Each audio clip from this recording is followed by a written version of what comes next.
Good morning and good afternoon, everyone. Welcome to our AI talk of September. My name is Aida Ponce del Castillo, and I'm a senior researcher at ETUI, covering AI and its impacts on labor. And I'm also going to be your host. Today, we will have the pleasure to welcome Anders Humlum here with us. Anders, he is an assistant professor of economics at the University of Chicago, Booth School of Business. His research studies how automation and AI affect workers and firms, covering both modern technologies, such as AI chatbots and industrial robots, and also historical innovations, such as steam engines during the Industrial Revolution. Anders collects micro-level data on how new technologies are adopted and traces their effects on employment, wages, firm survival, and profitability. His work also sheds light on how reskilling policies can help workers adapt to disruptions in the labor market. Anders Humlum holds a PhD in economics from Princeton University and a master's in economics from the University of Copenhagen. So today we have him here because he co-wrote a paper together with Emily Vestergaard entitled Large Language Models, Small Labor Market Effects. And it's a very interesting paper that sheds a lot of evidence in a particular country. And I'm really thank you, Anders, for being here with us and agreeing in explaining your findings. So let's begin at the heart of your research. What did you find when you look at the impact of large language models? Thank you. Thank you so much, Aida, and thanks for the opportunity to share this research. I'm really excited to hear your feedback. So let me maybe just jump right into it. As Aida said, this is joint work with Emily Vestergaard, who's an excellent PhD student at the University of Copenhagen. Okay, so the motivation for this project is that the arrival of AI chatbots really marked the era of generative AI. And I think by some measures, these technologies are already living up to the immense hype. So first, the adoption of AI chatbots and ChatGPT in particular has been the fastest technology adopted ever. Second, we now have several really well-executed randomized control trials demonstrating large productivity gains for users. So you provide access to ChatGPT or one of the other AI chatbots, and it can substantially boost the productivity of software developers, marketing professionals, text writers in general. And finally, we do see notable impacts on certain online labor market platforms, such as Upwork, for example. The demand for text editing on Upwork is definitely down after ChatGPT arrived. I just want to take stock here and emphasize that these effects on productivity are remarkable both in their size. A consistent range is between 15 and 50% in terms of improved productivity as well as speed. These effects emerge really quickly, always within a few months, sometimes within a day of providing access to ChatGPT. People in the experiment seems to really get a significant boost. Now, despite this promise, I think the broader labor market implications of AI chatbots remain unclear for at least 3 reasons. The first reason is that even if workers have embraced and adopted AI chatbots due to their ease of use and many of them free of charge, it remains unclear whether firms and employers are mostly focused on enhancing that productivity potential or actually preventing damage from misuse due to these chatbots hallucinating, due to concerns about data confidentiality and so forth. Second, even if there's a set of RCTs demonstrating large productivity gains, there's also experiments showing that these effects of chatbots can turn negative if applied to the wrong tasks. This should warrant some caution about extrapolating effects from very controlled setting to the broader economy where applying and using AI chatbots may be less suitable. And finally, even if prior studies have documented impacts on productivity, it remains unclear how those effects then map into labor market outcomes such as employment, earnings, wages, simply because data and high quality data on such outcomes are just rarely available in the data sets that researchers have access to. So in this paper, we provide large scale and representative evidence on the early labor market impacts of AI chatbots. So this work is based on a collaboration with Statistics Denmark. It consists of 2 survey rounds. One was exactly 1 year after the arrival of ChatGPT. The second round was 2 years after. And this is really large-scale evidence. So the last survey round, we had survey responses from 25,000 workers from 7,000 workplaces in Denmark. Now, the key advantage of the Danish setting is that we can link these survey responses to administrative data on workers' earnings, hours, occupations, and workplaces. So this is a really important advantage because it allows us to move beyond just self-reported effects to get at something that is closer to an objective measure of whether these chatbots actually are making a difference in the labor market. And then the strategy of the talk and the paper is that I'll first use the survey to examine how workers' adoption and work effects of these chatbots vary with the employer initiative. So whether they encourage the use the chatbots or whether the employers are trying to actually just prevent damage. And second, I'll take and use the admin data to estimate whether chatbot adopters, this could be both the individual workers as well as broader workplaces that have adopted AI chatbots and are encouraging the use. We're going to use the admin data to ask, have these workers and workplaces then fared differently in the labor market? Do we see workers taking off and increasing their earnings, or do we see workplaces now needing fewer workers now that they have access to this technology? These are the types of questions that we'll assess with the administrative data.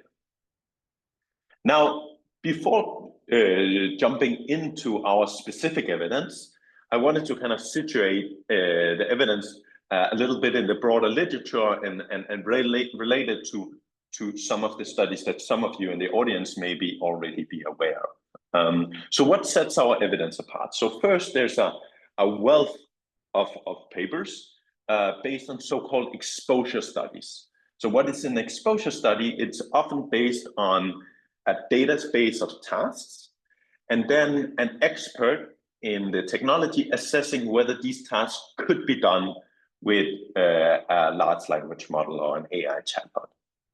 So what's different between the exposure studies and our studies is that we measure actual adoption rather than technical potential. And there might be, there's surely a correlations between the two, but here early on, there might be quite a disconnect between what's technically feasible and what's actually being adopted by workers and workplaces in the actual economy. Second, and this is still a smaller literature, but it's growing, there's now an increasing number of adoption surveys. So surveys asking workers or firms or managers, are you using AI chatbots and what are you using these technologies for? And the key contributions of our paper is that we take the survey responses and link it to administrative data on the labor market outcomes. So these are data from the tax authorities, so we can get objective measures of whether these technologies are mattering for their earnings, for their hours, and so forth, to move the analysis beyond just self-reported effects. And finally, as I already hinted on, we have now several well-executed experiments documenting impacts often on productivity for select firms or select workers or platforms. And our key contribution here is to move beyond specific controlled settings to provide large-scale evidence from the broader economy of whether these large language models have made a difference thus far. Okay. So now, final slide before jumping into the evidence, a question that I think maybe is in the back of many of your minds is, why Denmark? Why study Denmark? It's not only because I'm originally Danish, it's actually an excellent setting to study the labor market implications of generative AI. So first, in terms of the institutional setting, the broader context, the Danish workforce is and has been really at the forefront of Gen AI adoption, with adoption rates similar to those in the US. So there's been surveys across country, both in the Danish and the US setting, with consistent methodologies showing that adoption rates are remarkably similar. And second, in terms of the labor market, the Danish labor market is characterized by a so-called flexicurity model, which provides a substantial amount of flexibility for employers to fire and hire workers, and in particular then responding to new technologies in the labor market by adjusting their labor demands. So in terms of the flexibility of the labor market, the Danish model is actually quite similar to, for example, the US setting. They're both at the top of the ranking in terms of labor market flexibility in the OECD countries. Now, a second key advantage of the Danish setting is that it has an outstanding infrastructure for both measuring new technologies as well as linking these adoption of technologies to labor market outcomes. And in particular, every Dane has a digital mailbox that the government uses to send important documents, tax returns, so forth. Statistics Denmark has the authority to send survey invitations through these digital mailboxes. So that means we have a direct channel and a direct access to really the population of workers. So we can send both very targeted surveys exactly to the occupations where we think these chatbots are relevant, but then we can also do it large scale. We can reach the population of workers. For example, we send survey invitations to the population of journalists in Denmark. And then second, it's not only outstanding in terms of the surveys that we can then conduct, we can then also link these survey responses to the administrative register data on workers' earnings, hours, and occupations. So these are registered data that is all posted inside of Statistics Denmark on the confidential data service. We can link the survey responses to that confidential and anonymized or de-identified data on both workers and firms in terms of the earnings, hours, and so forth. Okay, so with that introduction, let me just jump right into the evidence. So on this plot, I show the 11 occupations that our survey is focused on. These are all surveys that are so-called exposed to AI chatbots, in the sense that they at least have one task, where one job task where it's relevant to use AI chatbots. And then for each of these 11 occupations, I show the share of workers who are in a workplace where they are explicitly encouraged to use AI chatbots, where they're allowed, where they're not allowed, where there's no policy, where they don't know about the policy on their workplaces. And the key takeaway from this plot is that we now live in an economy and a labor market where most workers are encouraged and explicitly encouraged to use AI chatbots. So only 2 years after the arrival of AI chatbots through ChatGPT in particular, we now are in a world where employers are explicitly expecting workers to use these tools. Now, employers are not only setting up usage policies, they're also putting, in some sense, their money where their mouths are. Here on the left panel, a third of workplaces have invested in an enterprise solution for AI chatbots. So these are often versions of ChatGPT, but then that are both making sure that no confidential data is being leaked to OpenAI or whatever the provider is, and also are making small tweaks to make it fit in better with the workflow at the given workplace. And then strikingly here on the right panel, a quarter of workers in these exposed occupations have received training into using AI chatbots. So again, just these high share of adoptions and high rates of adoptions only 2 years after the arrival of these tools really shows that this is a big deal. This is something that really has brought people's attention and caught people's attention, and workplaces are already making moves in order to try to incorporate these tools and take a stance on these tools. Okay, so here, and interestingly, within very narrow occupations and industry codes, different workplaces and employers have taken quite different strategies when it comes to AI chatbots. And in particular, among workplaces where it's explicitly encouraged to use AI chatbots, we also see higher rates of both training and enterprise chatbots. But then, interestingly, even in workplaces where workers are not encouraged to use AI chatbots, still non-negligible share of workers have received training and have their own enterprise chatbots, indicating that some of these initiatives are not just about encouraging workers to use the tools and boosting their productivity, but maybe also to prevent any damage from misproper use of these tools. Okay, so with that descriptive evidence, I will now move on to ask what are the potential impacts of these initiatives, and motivated by a literature on so-called productivity J-curves, I will examine how the adoption and work effects of AI chatbots vary with their employer initiatives related to encourage use, enterprise chatbots, and training.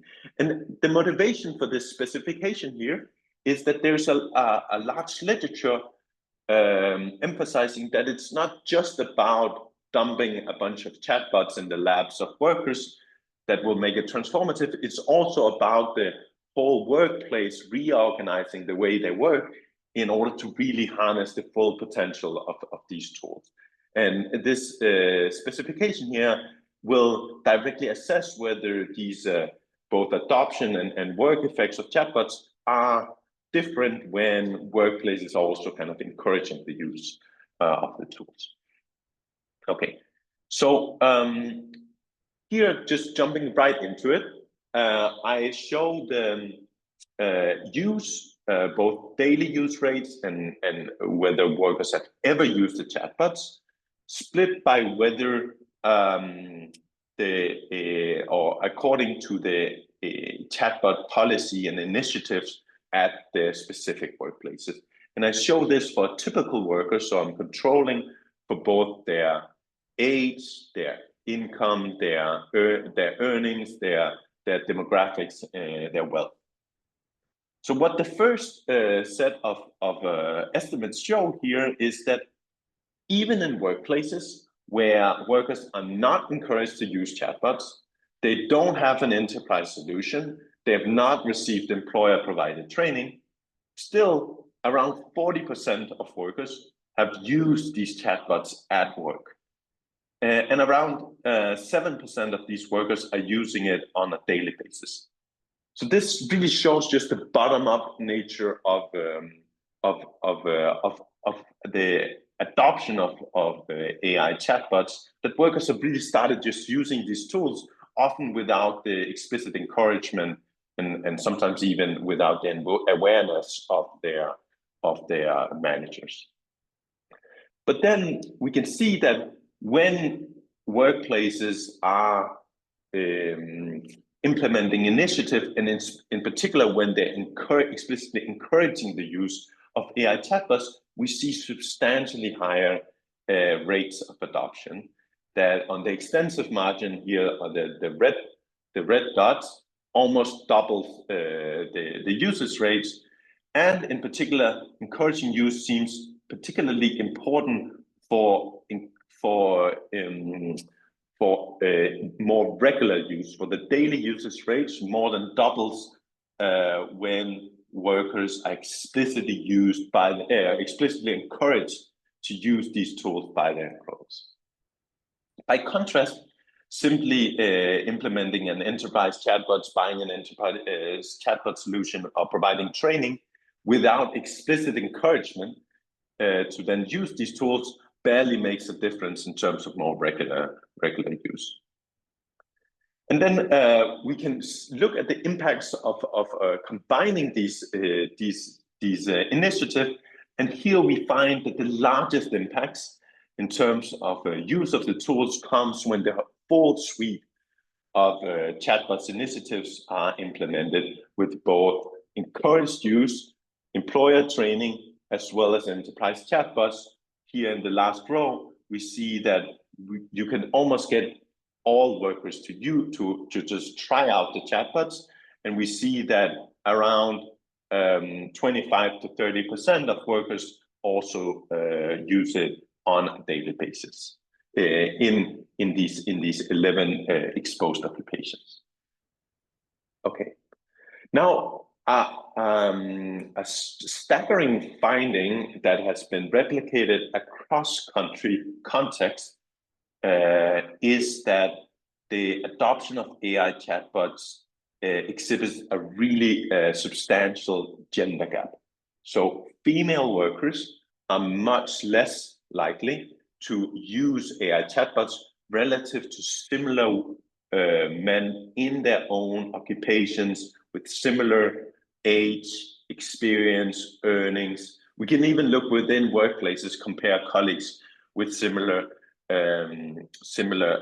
characteristics. We see that women are still much less likely to have adopted AI chatbots.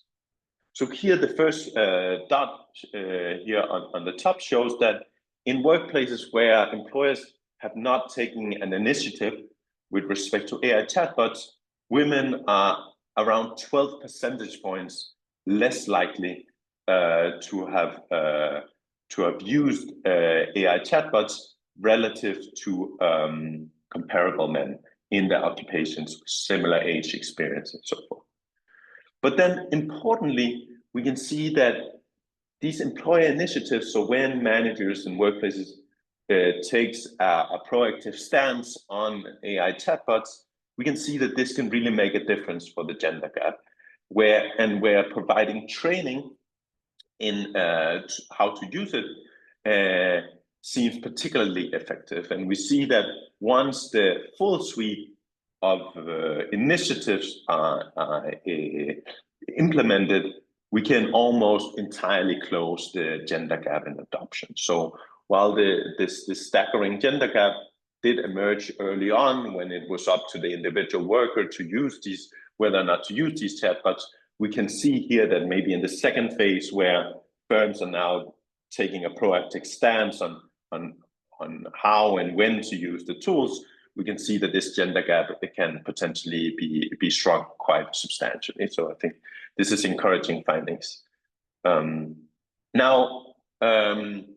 This encouraged use policy, so explicitly expecting workers to use the tools, are not only important for adoption, but also for the reported benefits from these tools. So we see that in workplaces where workers are encouraged to use the tools, we see that they're also self-reporting larger time savings, higher quality or quality improvements from these AI chatbots, larger job satisfaction. By contrast, just implementing an AI an enterprise chatbot solution or providing training without explicitly then also encouraging the use of these tools is if anything related to lower benefits. So this suggests to me that some of these initiatives, again, is more about preventing damage than actually boosting the productivity of these tools. Okay. So interestingly, AI chatbots have not only saved time and created productivity gains for the existing work, it's also already reshaping the nature of work itself. And in particular, around 15% of workers in workplaces where managers have taken a stand on these tools have also received new job tasks due to the arrival of these chatbots. So to get a sense of what is this new work that is coming from AI chatbots, we directly ask workers that reported have a new job task due to AI chatbots. We ask them, what is this new work? What is this job task that consists of? And here for our 11 occupations, we then categorize each of these survey responses. So we have 2,000 free text responses describing their new work. We characterize it into tasks that are related to integrating the chatbots, that are related to actually using the chatbots for productive work, such as content drafting, as well as more oversight and tasks related to compliance and ethics. And what we see here is that in the blue and the green bars is that a substantial amount of the new task, at least at this point, from AI chatbots relates to integration and oversight. So it's not just about workers now drafting and producing a lot of new content due to these new tools. It's also about workers now having new work because these tools need to be implemented in a proper fashion. So, for example, one bar that really stands out here is the large white green bar for teachers for AI ethics and compliance. These are teachers that now say they're spending time detecting whether the students are cheating on their homework assignments due to AI chatbots. So it kind of shows, I think, that these tools, at least as we are learning how to use them, might be kind of a double-edged sword, where it's providing time savings, but it also creating new work that maybe not all of it is productive work, at least directly productive. Okay, so now to take stock of the survey evidence, I here combine the usage rates, so the adoption rates within each of these occupations, with their self-reported daily time savings to get an overall measure of what is the total time savings from these tools among users. And here we find that total time savings are around 3%. So these are certainly not nothing, but it's more modest than what the experiments should suggest, which again was in this range of 15 to 50%. And where's these modest or relatively modest time savings coming from? It's coming from the fact that workers who adopt or adopted AI chatbots, they don't use it every day. They use it maybe 1, 2 max, or like 1 to 2 days a week is the typical user using it. And when on the days that they're using it, it's not automating their entire workday away. It's saving them around 6% of their daily work hours on the days that they're using it. But then this plot also allows us to then situate the evidence within this broader context of evidence that we have. In particular, we have specific experiments focused on workers in each of these 11, or some of these 11 occupations. And for example, we have the Nguyen Sang, which is an early paper published in Science, focused on a text writing task for HR professionals and marketing professionals. We have a bunch of studies on software developers. And we also have a great paper by Eric Johnson and co-authors studying customer support agents. And what's a common feature of this existing evidence is that they all gravitate to the top of this ranking. So it seems that some of the experiments that we have are in some sense a little selected on the occupations where the productivity gains are also the largest. And what we see here with this broader set of evidence is that there's still a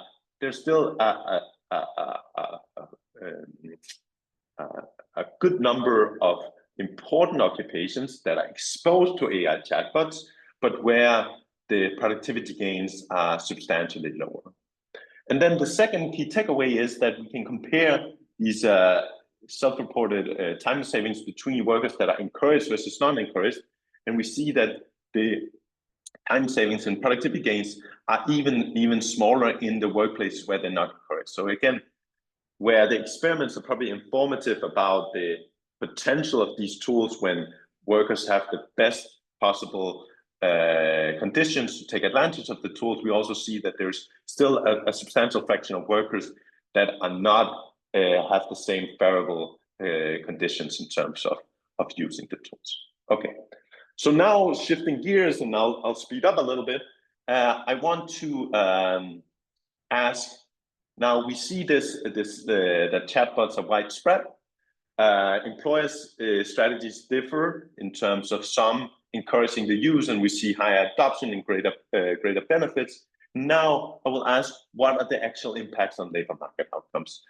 And to answer that question, I'll take the survey responses and link it to the administrative data on workers' earnings, hours, and so forth. And then the analysis will be a super simple difference analysis, comparing adopters to non-adopters before and after the arrival of these AI chatbots, and simply asking, do workers or workplaces who have embraced these tools, have they also fared differently in the labor market? And I'll look at workers' earnings, their job mobility, and workplace employment. And in particular, at the workplace level, I will emphasize these workplaces that are explicitly encouraging workers to use the tools, as they're kind of like AI front runners. They provide a window into what is the potential effect of these tools when more workplaces are encouraging the use of the technologies. Okay, so starting at the worker level, so these are workers who have used and started using these AI chatbots. Here I show their earnings relative to non-encouraged non-adopters. So everything is relative to workers who are not using the tools, not encouraged to use them. So they're the most insulated from these technologies. And we see that workers who are using the tools, they do earn more in the labor market. So for example, encouraged adopters, they earn around 10% more than non-encouraged non-adopters. So there is this earnings differentials. And if we only had this most recent data, we might conclude that there seems to be something about chatbots making a difference for earnings. But then the key advantage of the Danish panel data is that we can look at these adopters even before AI chatbots arrived. And we see that these earnings differentials entirely predates the arrival of chatbots here with the launch of ChatGPT in November 22. So this really shows that these earnings differentials are entirely driven by positive selection into adoption. Workers who would have earned more anyways are also the ones that are most likely to use the tools. And if we index these differences to the arrival of AI chatbots here, we see that these chatbots have really not made a difference for workers' earnings. So despite the fact that we see self-reported time savings, these productivity gains have not manifested into higher earnings. And we have a lot of precision here. We can project impacts larger than 1%. And now you may ask, well, is this just because adoption is a fairly weak treatment right now, and some workers are not using it every day? We can look at workers who are in these workplaces that have adopted the full suite of chatbot solutions. We can look at daily users. We can look at early adopters. We can look at workers who are reporting large self-reported effects. Across the board, these tools have not made a difference for workers' earnings. Okay. So now I want to shift gears and think about, well, what are the impacts on workplace outcomes? Even if these tools are not making a difference for individual workers, it might still allow firms to either do the same amount of work with less workers, or it may also induce them to kind of boost employment and labor demand, because now they are so profitable with these new tools, they actually want to expand production, and that also increases labor demand. And here I focus on these workplaces where workers are encouraged to use the tools. And these are workplaces where we see higher adoption rates. Workers have really started using it. But then when we look at the actual workplace employment in these encouraged workplaces, these firms have really not fared differently since the arrival of chatbots. We see that more workers are using it, but in terms of actual employment, these workplaces have fared exactly similar to workplaces that are still not encouraging workers to use the tools. And again, you may ask, well, is this just because encouraged use policies is a fairly weak treatment? And then we can focus on these AI frontrunners that have adopted the full package of encouraging use, investing in enterprise chatbots, training workers into using it. Even in these workplaces, these tools have really not made a difference for workplace employment. You may also think that even if it doesn't matter for total employment, it could still matter for which type of workers that the firm want to hire. And it could lead to, for example, the workplaces shedding off some workers, so firing some workers and hiring in some workers that are more suitable with the use of these tools. And we can look at job creation, job destruction rates. Also there, workplaces that have adopted and are encouraging these tools have not fared differently after the arrival of these tools. Finally, you may ask, well, it could be that these are just effects that are zero on average, but there are important heterogeneous effects across these 11 occupations. And in particular, you may think and say that, for example, teachers, it might be less surprising that we don't see it in their earnings because teachers in Denmark are covered by collective bargaining. So there's a limited possibility for productivity gains to pass through into higher individual earnings in the short run. But then again, we can look at occupations such as software developers or marketing professionals, customer support agents that have much more pay flexibility and are also reporting larger time savings. Even in these occupations, chatbots have not made a difference for workers' earnings, for workplace employment. Again, there's no systematic impacts across any of these occupations. So with that, let me wrap up here. So the title of the talk was Large Language Models, Small Labor Market Effects.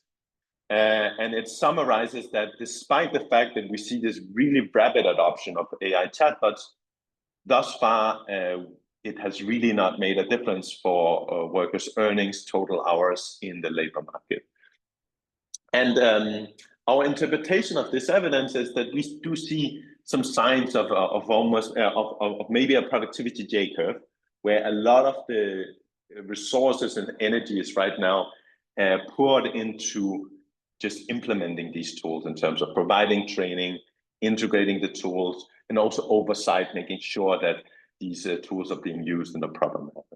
But then again, even in these AI frontrunner firms that are currently used, labor market impacts still remain limited. Now, our evidence and looking a little bit ahead does point to ways in which generative AI may become more transformative in the long run. So first, we do see that firm-led initiatives related to encouraged use enterprise solutions do seem to help unlock some productivity potential, even if we don't see it in the admin data yet. And we see that AI chatbots have already transformed the nature of work, with a substantial share of workers in the exposed occupations reporting new job tasks due to the arrival of these tools.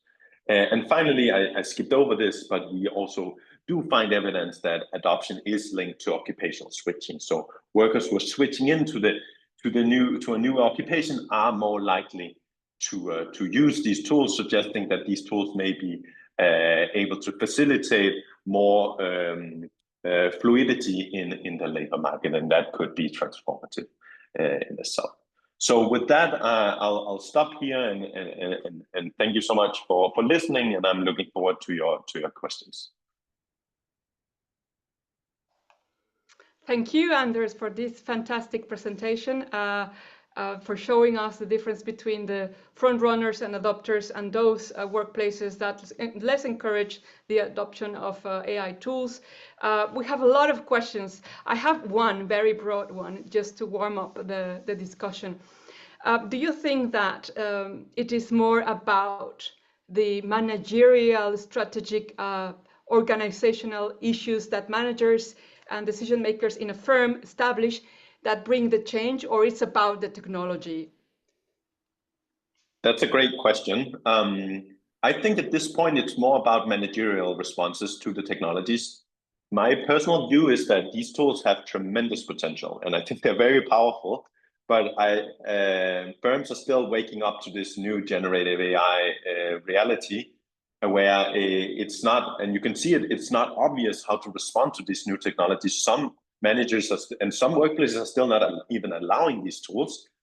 And some of these more kind of hesitant responses, I want to say, are legitimate, because if you are handling very confidential data, or you have a big brand that have a lot of equity invested in it, you want to be cautious about how to actually incorporate these tools in a proper manner, without any big scandal from data leakage or data or AI hallucinating. But I think at this point, it really shows that managers are still trying to find the best way to fully harness the potential from these tools. And my prediction is that over the next coming years, we'll find good business models and work models that allows us to fully harness this potential in the technologies, and such that we also eventually will see it show up in these like hard economic measures, such as earnings or hours and so forth. I think the reason why they haven't made a difference yet is that managers are still finding out how to use it, and then I think it makes sense not to start off laying off a bunch of workers or starting paying off much higher wages before you've even found out how to fully take advantage of the tools. Great. So now let's go to our audience. So thank you for your questions. There are a lot already. I'm going to read them and cluster them in a way that we can respond to them in an organized manner. I first of all, Anders, perhaps looking at the productivity gains, which is a core part of your paper, there are a couple of questions that say that if the productivity gain is having no real impact on employment and earnings, should be looking more into the impact on potential negative impacts on quality of work and quality of outputs, for example, or impact on cognitive skills. And I lost the question.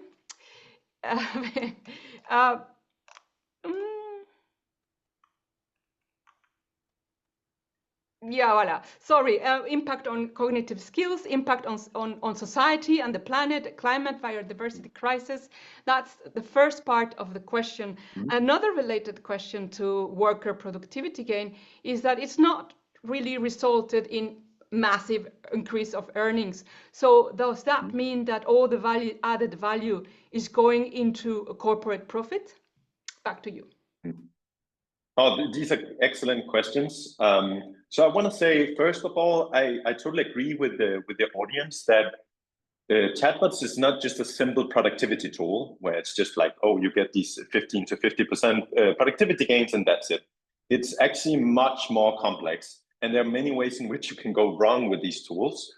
And we do see that some users are reporting quite remarkable benefits from these tools, but we also see a substantial amount of workers reporting that they now have more work that is not productive. Like, for example, spending time detecting whether their students are cheating on the exams, which I can definitely sympathize with. I'm working at a university, and I can totally see that is something that many of my colleagues, myself included, is struggling with, how to respond to this new AI reality. And it's not clear that across the board that these tools are making education better. It might make it better for some, and if it's used in the right way, I think it has a lot of potential, but still it's not just like a simple productivity boost that makes everyone better off. So I think it's good to have a discussion about what do we want from this technology? How are we gonna make sure that we get the benefits out of it without or many of the potential negative implications? And then I think so in terms of us seeing time savings, but this not showing up in, or productivity gains, and this not showing up in earnings or hours so far. So one interpretation is that it could be showing up in corporate profits. In this paper, we can actually not answer that question simply because the data on firm revenues, profits, balance sheets are just coming in with a delay. So we don't know it yet. The labor market data comes in earlier, but this is definitely something that we'll monitor. It could be that it shows up in corporate profits. I think another interpretation is also that for some workers who are in specific jobs that have found out how to use the tools, it is still saving them time, but it might allow them to take a longer break or have a shorter workday or something like that, but it's not showing up in their earnings yet. So it's not clear yet, like are these gains going to? Are they going to in the pockets to the workers who are then just having a less stressful workday, or are they more going to corporate profits that firms can then just like squeeze workers without paying them more, get more value and more output out of the same set of workers? And I think this is for me the key question is, well, these gains, where are they going and who are they going to? And this is something that we should certainly monitor over the coming years. Are you going to follow up on that? Yeah, so we will get the data on firms, like firm revenue, profits within the next couple of months, and we'll do a third survey round actually this year, late this year, where hopefully we'll get perspective both from workers as well as managers. So this survey evidence that I presented now was all based on worker responses. but it would also be interesting to see, well, how do managers in these specific workplaces, how do they approach the technologies, and what do they think is a good way to harness the potential gains from these tools? And linked to your focus on workers and your larger focus on both sides of the table, there is a question here from someone in Greece who says that, do I understand correctly that you focus on impact on individuals in productivity, etc.? Would you anticipate different results, but at the organizational level? Yeah. Yeah, that's a great question. You're certainly correct that our first set of evidence was on individual workers, so workers who are using the tool, asking, do they fare different in the labor market? Then we also, in the very last part, I was very brief in going over this. We actually also zoom out to the workplace level. So we compare these workplaces or organizations that have adopted and embraced AI chatbots and asking, well, have they fared differently? And then in the admin data, in terms of actually recorded earnings and hours, these organizations have not fared differently yet. Where we can see that they're different is that, for example, there are more new tasks created in the workplaces that have embraced the tool. So there seems to be internal reorganization. Something is happening for sure, but it's not enough yet that we really can see it also manifesting in these objective measures in terms of earnings hours from tax authorities. If I understood well from your graphs, there are new tasks that have been created that are more creative or more interesting for individuals, but there's also some other tasks that take time, like for those on teachers, verifying that people do not misuse the tools, or that verifying other things. What type have you differentiated between those tasks that are more enhancing for the knowledge of worker and those who are really double checking what ChatGPT says or doesn't hallucinate? Yeah, that's another great question. So at this point, around a bit more than half of the new work is so-called non-productive, in the sense that it's related to either integrating the tools. So this could be, for example, me now having to change and adapt the way I conduct exams and the way I do my coursework, based on the fact that, like, for example, a case study or writing a memo about a case in an MBA class is less meaningful now, because ChatGPT can just ace those case studies. So there's something about integrating the tools, but then there's also oversight and ethics related to proper use. And in combined, these non-productive new tasks represent a bit more than half. And then around 40% of the new work is more productive use, such as content drafting, like using ChatGPT to help you write an email, but also brainstorming, ideation, coming up with new ways of doing work. We see that around 40% is this productive AI use work.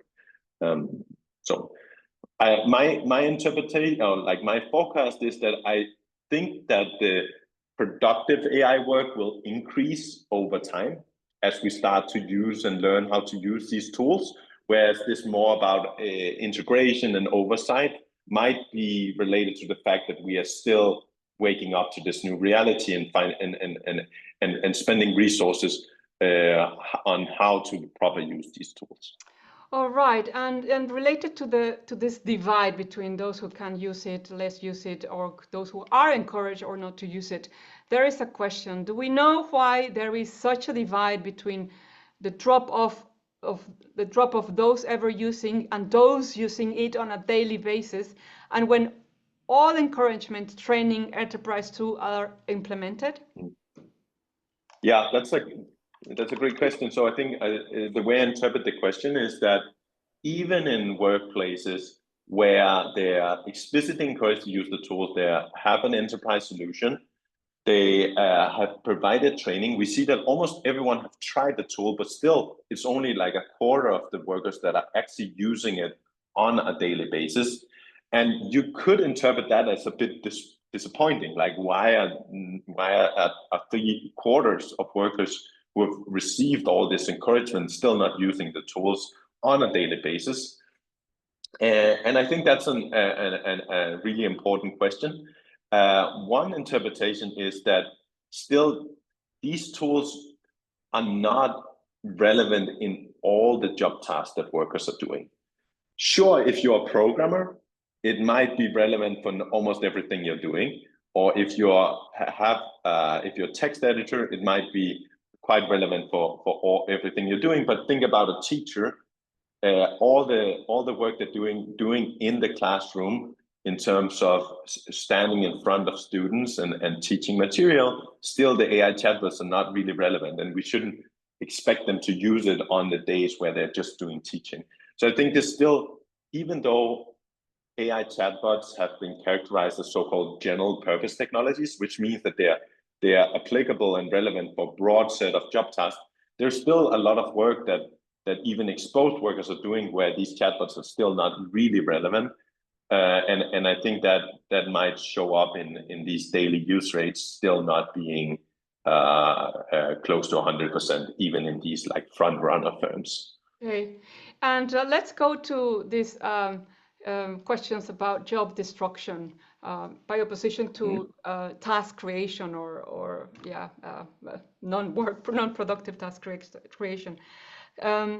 Jian here asked is there data on AI-driven job destruction at job level? He mentions that he has heard anecdotal evidence of graduate professional jobs being automated, and also jobs. Are also recent studies about young people being adopting or not AI tools. Great. Yeah. So I think for sure a lot of discussion now is about these tools potentially displacing, in particular, entry-level jobs that you don't need as many entry-level programmers or customer support agents because these chatbots can do exactly that. And there is some interesting trends. If you just look at the raw time series, for example, for young programmers, in particular in the US, but I think it's actually more generally, there's a sense in which some of these employment numbers have actually stagnated or even declined. So there seems to be a fact in the labor market that there are fewer young programmers being employed. Now, the key question is this related to chatbots? Is this related to large language models? Because there are many things that are moving the economy. It's not everything is not about AI chatbots. And this is actually something we are working on right now in the Danish data, is that we can see that some of the same trends is actually also playing out in the Danish data, that there are fewer entry-level software developers, for example, compared to before the arrival of ChatGPT. But then the key contribution, and we're still work in progress, but the key contribution here is that then we can split these programmers based on whether are they in a firm where they've encouraged and are using these large language models on a large scale. And here our preliminary evidence suggests that it's not related to AI chatbots. That right now there's not a sense in which these chatbots are displacing entry-level work thus far. It could be in 5 or 10 years' time, who knows? But here in the short run, it doesn't seem to have been the driver of lower growth of entry-level jobs in these exposed occupations.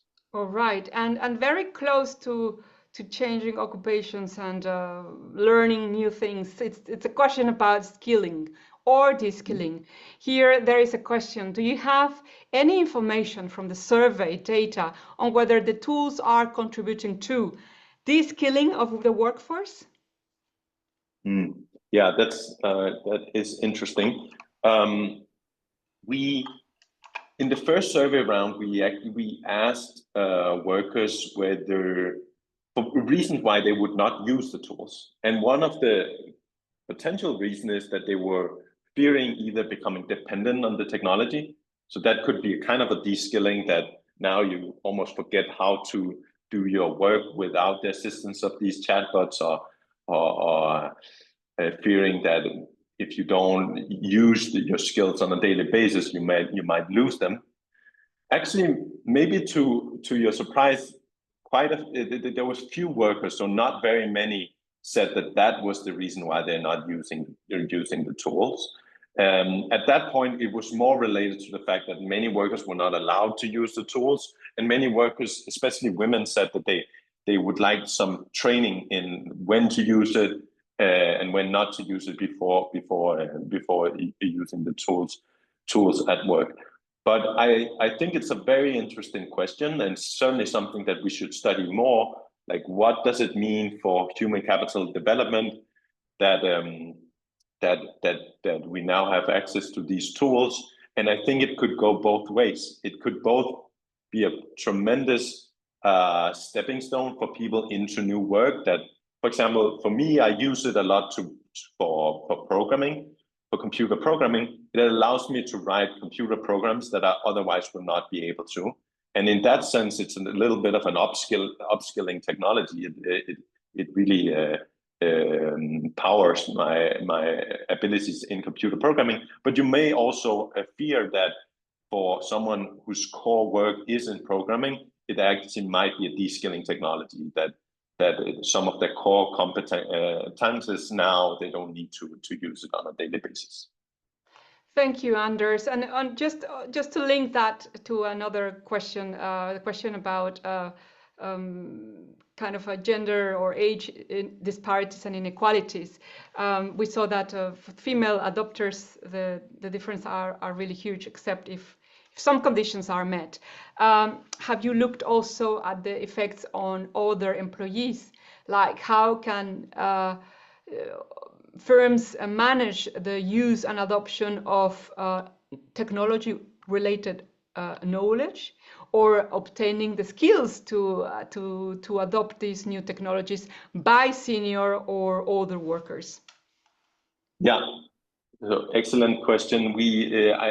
I did skip it. I didn't show it, but there is also a substantial age gap. So workers who are older, more experienced in their occupations are also much less likely to have used these AI chatbots. I want to say some of it could be for good reasons. Like, if you are super specialized, highly experienced in your job, there might be less gains from these tools because you already figured out the right way for you to do your job. Whereas someone who's just starting off as a programmer, for example, or a teacher or something like that, they might be able to see a much better boost from these tools. So some of it, I think, makes sense, but you might also think that some of the lower adoptions among older workers might be them due to some resistance from the new technologies, and that they're actually missing out from potential gains. And we do see that these workplaces where they explicitly encourage to use the tools, also the age gap is shrinking. So again, managers and workplaces can make a difference for shrinking the age gap in the adoption of AI chatbots.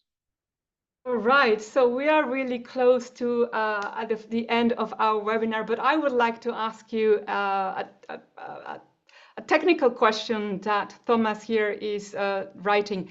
In your study, did you include also, or did you look at developer tools like Copilot Studio for software developers, or AI links to Sacrum for software testers? How much did such tools find are being used already at the company level? Yeah, that's a great question. And I think especially for software developers, there's the caveat that there is and was already existing tools that are highly substitutable for ChatGPT or Claude or whatever, that maybe makes this before and after ChatGPT less of a salient shock in software development.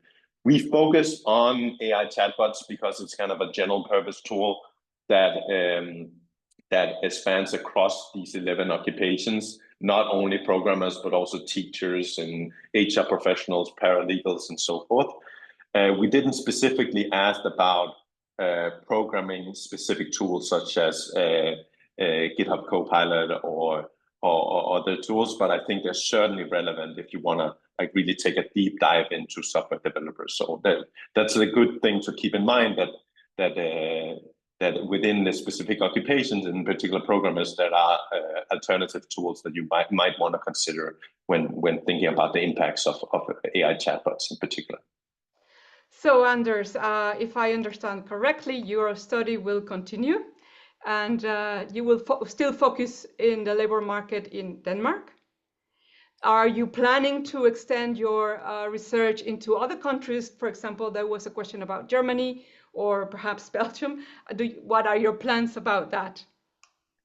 Yeah, I certainly hope that these kind of studies will be conducted in many other countries. Denmark is not the most interesting country. It's a small country, and it is particular and peculiar in some fashions. It's a large welfare state and so forth. So I'm really looking forward for, maybe not myself, because I only have limited hours in my day, but for other researchers to think about how to conduct such both adoption surveys, but then also linking it to actual economic outcomes. And Germany or Belgium would be excellent countries to examine the impacts of. So I would be very excited if someone took up that challenge, and I of course would be glad to talk with anyone who is interested in doing so.